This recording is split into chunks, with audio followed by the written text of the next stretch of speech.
My name is Ren Ashby, and the autumn I turned 19 years old, I was sleeping on a cot in the storage room behind the laundromat where I worked the overnight shift in Cootersport's neighbor town of Gallatin, Pennsylvania, with $11 in my coat pocket and a small, gray African parrot named Biscuit riding on a folded towel beside my pillow.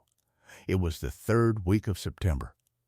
The room smelled of warm lint and detergent and the faint copper of the coin machine, and the only window was a fogged pane up near the ceiling that turned the streetlight into a soft yellow smear. I had been sleeping on that cot for exactly 9 weeks. My Aunt Carol, who had raised me since I was 11, had told me in July that her new husband did not want a grown girl in the house anymore. And she had said it the way you read a parking sign, like it was just information, and then she had gone back inside and closed the screen door very gently behind her. Biscuit was not a pretty bird, and he was not a clever trick. He was a 32-year-old rescue parrot my late grandfather had kept in his repair shop, and when Grandpa Eli died this spring, I was 16. Biscuit was the only thing nobody else wanted, so he came to me. He had 3 words he said clearly, and one of them was my grandfather's name. Some nights, when the dryers had all gone quiet and the building ticked as it cooled, Biscuit would lean his head against the bars of his travel cage and say, very softly, "Eli, Eli." And I would lie there in the dark and let myself miss 2 people at once, the grandfather who was gone and the girl I had been when I still belonged somewhere. I want to tell you how I found the listing, because I think the way a door opens matters as much as what is behind it. I was scrolling property auctions on the laundromat's wobbling public computer at 4 in the morning. The way some people scroll for apartments they will never rent, just to look at rooms. And there it was on the county delinquent tax page, a single bad photograph of a narrow brick storefront with tall, arched windows and a faded painted sign I could only half read. Minimum bid, $1. The line under it said the property had been forfeited for unpaid taxes and that the county would take the dollar plus the back taxes owed, $406, payable in full within 60 days of the gavel or the deed reverted. The address was in a hollow town called Renovo, 2 counties west, a railroad town that the railroad had left. I did not have $406, I had 11, but I had $1, and something about the arched windows made my chest ache, so I bid the dollar. And because nobody else on earth wanted a dead storefront in a town the trains forgot, 3 days later an email told me the building was mine, provisionally, and that the clock on the $406 had started. I almost didn't go. I want to be honest about that. It was Marcus, the day shift manager at the laundromat, a heavy-set man of about 60 who wore reading glasses on a beaded chain and never once raised his voice, who made me go. When I told him about the dollar building, half laughing at my own foolishness, he didn't laugh. He took off his glasses and folded them, and he said, "Ren, you've got a key to a door now. People go their whole lives without one." And the next morning he slid a folded $50 bill across the counter and told me it was a loan against hours I hadn't worked yet, and that I was to take the bird and the bus and go see what was mine before the county changed its mind. The bus let me off in Renovo a little before noon, and I walked the last half mile with Biscuit's travel cage banging gently against my hip and my grandfather's old canvas satchel across my back. The town was beautiful in the way that broke my heart, a wide main street with grand old brick buildings standing shoulder to shoulder, most of them dark, a mountain rising green and gold behind them, and the long silver lines of the rail yard down by the river where nothing moved. My building was the third one from the corner, and when I stood in front of it and finally read the whole sign, I had to sit down on the curb. Ashby and Son, the sign said in cracked gold letters. Instruments repaired. Pianos, organs, fine strings. Established 1901. Ashby, my own name, painted over a door I had bought for $1 without ever knowing it was there. I sat on that curb for a long time with a birdcage on my knees. I knew, the way you know a thing in your body before your mind agrees to it, that this could not be coincidence. My grandfather, Eli Ashby, had repaired instruments his whole life in a little shop 200 miles east. He had told me almost nothing about where the Ashbys came from, only that his own grandfather had been a Renovo man before the trains left. I had thought it was just a saying. I had thought a lot of things were just sayings. The brass key the county mailed me fit the lock on the first try, though I had to lean my whole weight against the swollen door to get it open, and when it finally gave, the smell that rolled out was not the smell of rot I had braced for. It was rosin and old varnish and cedar and dust, the exact smell of my grandfather's hands. Biscuit, who had been silent and sullen the whole bus ride, went absolutely rigid in his cage, lifted his head, and said, "Clear as a struck bell, Eli." And then he said it again, and a third time, and he would not stop saying it, and I stood in that doorway and cried so hard I had to hold the frame. The shop had been closed, I would later learn, for 51 years. The last Ashby to work there, a man named Thomas Ashby, my great-great-uncle, had died in 1973 and left no heirs anyone could find, which is why the building had slept under a slow-rising tide of back taxes until it sank below the surface and the county pulled it under. But sleep is the right word, because the shop had not died. It had simply waited.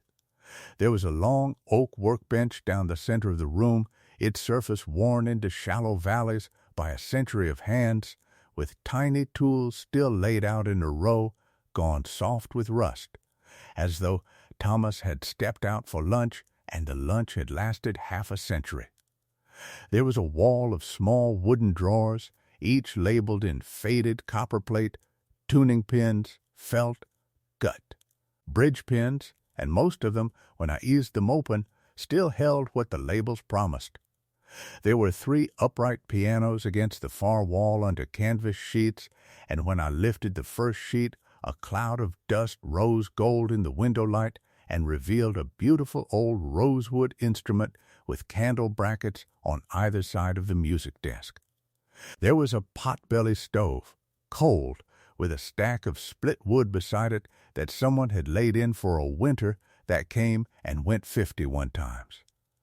There was a staircase at the back leading up to a small apartment, 2 rooms, a narrow bed with a quilt folded at its foot, a basin, a window over the river. Shelter, I thought. Shelter first, before mystery. I let myself have that thought the way my grandfather would have. I spent that whole first afternoon just walking the room, touching things, the way you walk through a house you have dreamed about. The wall of small drawers became a kind of catechism. I opened each one and read its faded label aloud to Biscuit, who rode my shoulder and tilted his head as though he were checking my work. Tuning pins, the drawer said, and there they were, hundreds of them, blued steel gone soft with a film of rust, but every one still true. Gut, the next one said, and inside were coils of violin string wound on yellowed cards in a hand I did not yet know was my own blood's. Felt and bridge pins and rosin in cakes wrapped in waxed paper, and one drawer simply labeled odds, which held a child's harmonica, a brass tuning fork, and a single glass eye, which I have never explained and have stopped trying to. It was a museum that no one had ever decided to call a museum, kept alive not by money or by visitors, but by the simple fact that nobody had come to throw any of it away. The three pianos under their canvas sheets each had a paper tag wired to the music desk, a repair ticket, the customer's name, and the date written in fountain pen. The date stopped in the spring of 1973. I stood in front of those three tags for a long time. Three pianos that someone had brought in to be made well again and never come back for. Three songs interrupted in the middle of a bar, and I thought, without quite deciding to, that I would finish them. That I would tune all three, even if I did not yet know how. Even if I lost the building in 11 days. Because a thing brought in to be healed ought to be healed whether or not the world is watching. That first night I lit the stove with the dead man's wood, and I slept in the dead man's bed under a quilt that smelled of cedar, and Biscuit sat on the iron bedstead and watched the door, and for the first time in 9 weeks I did not wake up at every sound. I dreamed of my grandfather's hands, the way they would cradle the body of a broken thing as though it could feel his gentleness. And when I woke the river was silver in the window, and the whole town was quiet, and I lay there and let myself believe, for one held breath, that I had come home to a place I had never been. I should tell you that I was not entirely free even there. There was the $406 and a 60-day clock, and there was my Aunt Carol. 3 days after I arrived, she called the laundromat looking for me, and Marcus gave her the shop's old number, and she called and told me in her parking sign voice that I was being ridiculous, that a forfeited building was a money pit, that I would owe the county thousands once the inspectors came, and that her husband knew a man who flipped properties and would take the headache off my hands. For a few $100 and even drive out to get the paperwork signed. She had never once in 8 years offered to take a headache off my hands, but a dollar building with my own name on it, suddenly she wanted to help with. I told her I would think about it. I did not think about it, but the call left a cold spot in the room for an hour, and the $406 sat on my chest at night like a stone. The cold spot the call left turned out to be the smaller of my two troubles. The larger one arrived 4 days later in a clean, gray sedan that did not belong on Renovo's main street. A man in a pressed shirt got out with a clipboard and a smile that did not reach his eyes. And he introduced himself as a representative of a property group, and he said he understood I had acquired the Ashby parcel, and that his firm was assembling the whole block for a development, and that he was authorized to offer me $2,000 cash today to sign over my interest before the inspection deadline, given the liabilities. He said the word liabilities the way Carol said the word ridiculous. He had, I realized later, almost certainly been the man Carol's husband knew, the flipper, come to take the headache and the block. $2,000. To a girl with $11 to her name, $2,000 sounded for one swaying moment like the whole sky. I held the deed in my mind, and I held the smell of rosin in my chest, and I told him I would think about it, which is the thing I say when I mean no, but have not yet found my spine. He left a card.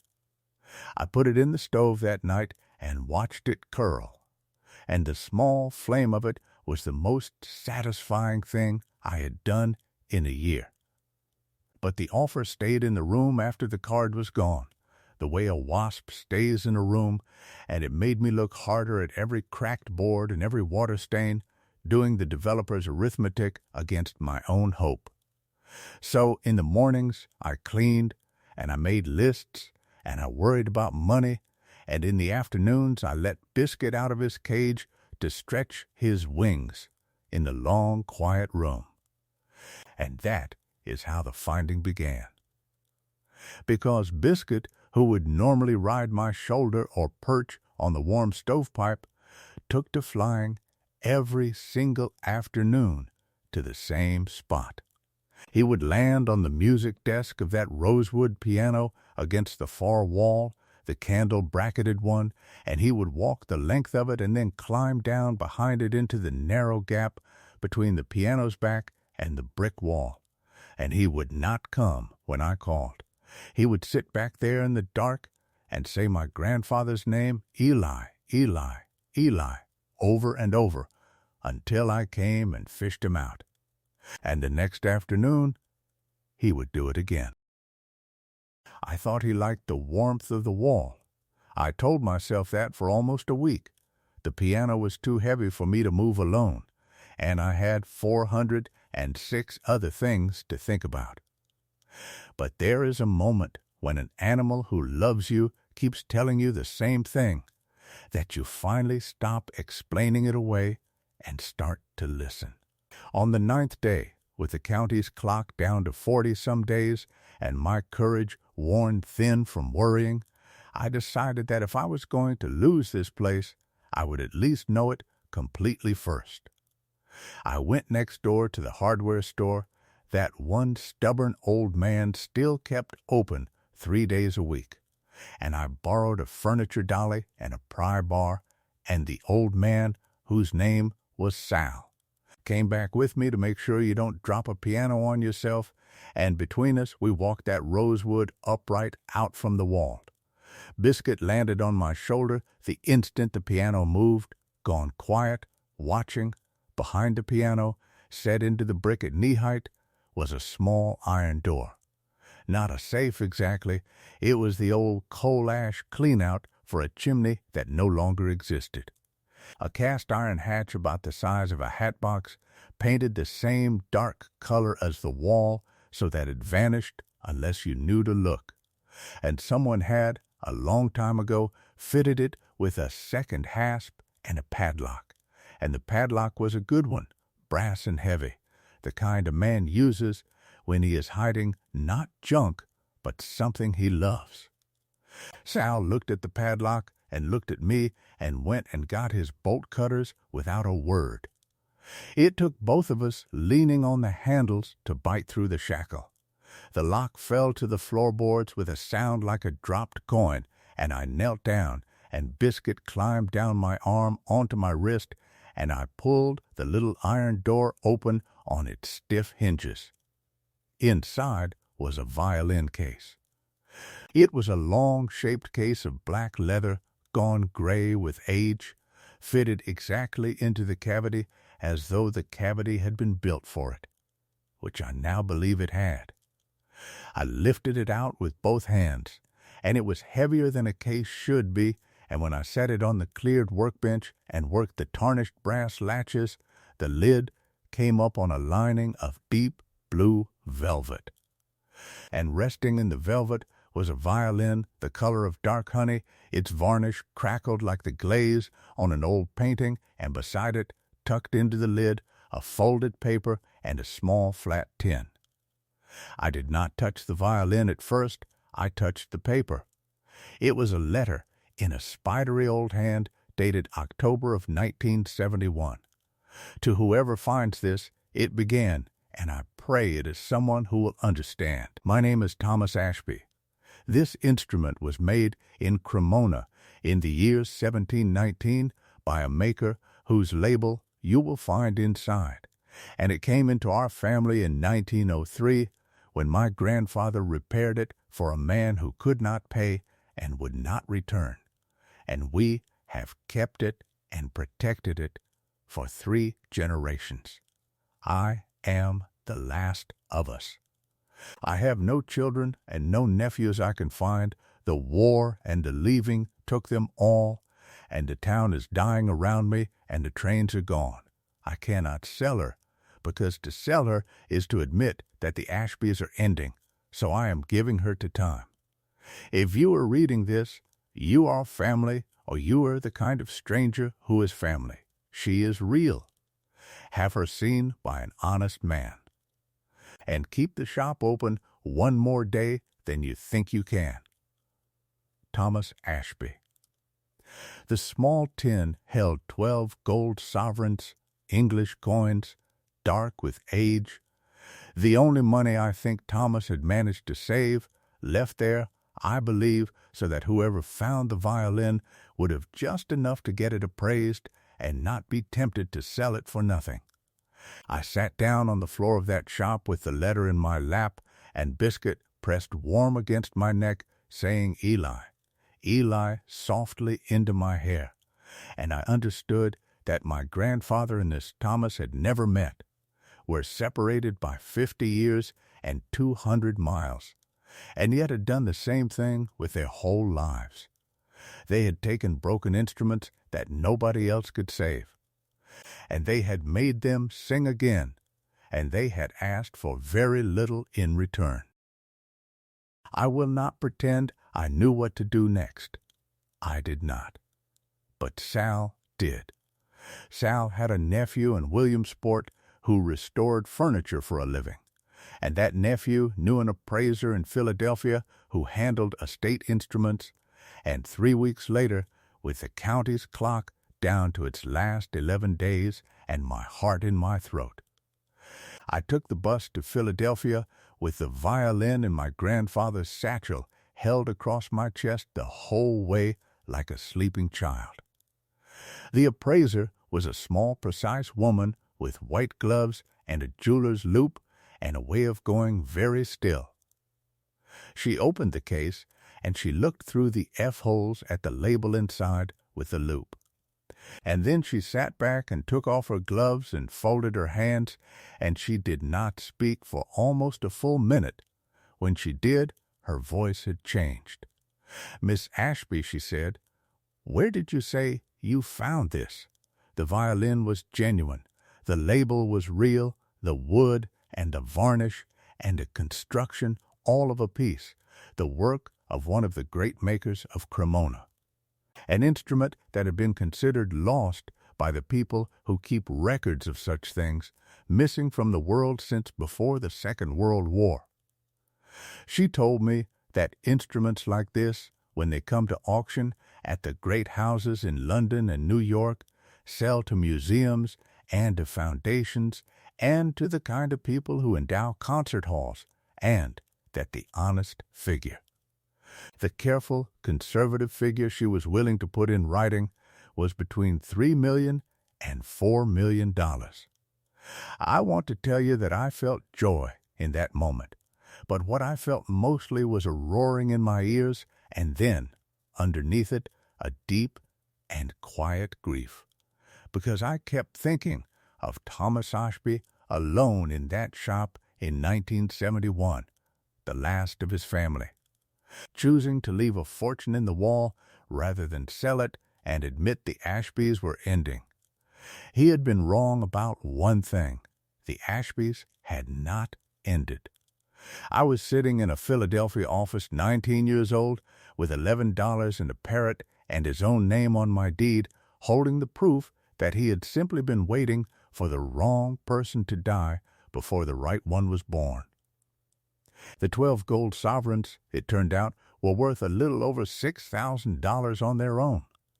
I used the first of them to pay the county the $406 I owed, in person, 11 days before the deadline, and I watched the clerk stamp the deed paid and hand it across the counter, and I owned a building outright for the first time in my life, free and clear, before I had ever owned a winter coat that fit. I did not sell the violin. I want to be clear about that, because I know it is the thing you would expect. An auction house and a foundation in New York worked out an arrangement that I am told is unusual, where the violin lives in a museum in a glass case with the Ashby name beside it, but is loaned out to be played by a young musician each year. A different one, chosen because they could never otherwise afford such an instrument, and in exchange the foundation established a fund. I do not have $3 million in a bank account, but I have enough more than enough, more than a girl from the back room of a laundromat ever dared to add up, and the rest of it does what Thomas would have wanted, which is to put a great voice into the hands of children who have only their hunger. I paid Marcus back his $50 and his loan against hours I hadn't worked, and then I paid off the laundromat's mortgage too, anonymously, which I think he eventually guessed and never mentioned. I paid Sal for the bolt cutters and the dolly by hiring him to teach me how to fix things, real things. And I reopened Ashby and Son, and I kept the name exactly as it was on the sign, the cracked gold letters cleaned but not replaced, because a name like that should show that it has been waited for. My Aunt Carol called once more after the story made the county paper, and her voice was warm now, warm as it had never been, and she asked after our family's beautiful old shop. And she wondered if she might come stay a while. I told her, in my own parking sign voice, gently, that the shop did not have room. Then I sent her a check anyway, because Thomas Ashby kept a fortune in a wall for 50 years for a stranger he would never meet, and I did not want to be the Ashby who learned nothing from that. I did finish the 3 pianos, by the way. It took me most of a winter, with Sal's nephew driving up on weekends to show me how, and the day I tuned the last note of the last one, the rosewood upright that Biscuit had loved, I sat down on the bench and I played the only song I know all the way through, a slow one my grandfather used to hum over his workbench. And Biscuit landed on the music desk and bobbed his head to it, and Sal stood in the doorway with his hat in his hands. 3 songs interrupted in 1973 finished at last, 50 years late, by a girl the family did not know it had. The developer's gray sedan never came back. The block, I heard, got assembled around me. The empty buildings on either side bought and boarded. But the firm could not buy a girl who would not sell, and so the Ashby storefront sits in the middle of their tidy parcel like a tooth that would not come out, lit and warm and open, and I find that I do not mind being the thing that ruined someone's clean plan. The shop is open now, 6 days a week. People drive down from 3 counties with cracked guitars and wheezing accordions and pianos their grandmothers played, and I fix what I can, and I am honest about what I cannot, and Biscuit sits on the warm stovepipe and supervises and says my grandfather's name to anyone who will listen. Last month, a girl about my age came in with a fiddle held together with tape, sleeping in her car. She told me, between towns. I fixed the fiddle for free, and I gave her a hot meal upstairs, and I did not ask her to be grateful, because I have learned that the people who help you best are the ones who make it feel like nothing at all. So, if you are watching this, and you are 19 years old, and someone has just closed the screen door very gently behind you, I want you to remember 2 things, and I want you to remember them in order. The first is that a small, loyal animal, a parrot or a dog or a cat or a rabbit, will sit in front of the one door that matters and tell you about it every single day until you are brave enough to listen. And your only job is to stop explaining away what love is plainly showing you. And the second is this. Somewhere, a stranger who shares your name or your trade or only your stubbornness has already done a hard, quiet, generous thing and left it sealed in a wall for you, not because they knew you, but because they trusted that someone like you would come. Go and find your dollar door. Lean your whole weight against it. It is heavier than it looks, and it has been waiting longer than you know. I am Ren Ashby, and this has been Truth of the Roads. Biscuit and I will see you on the next quiet road.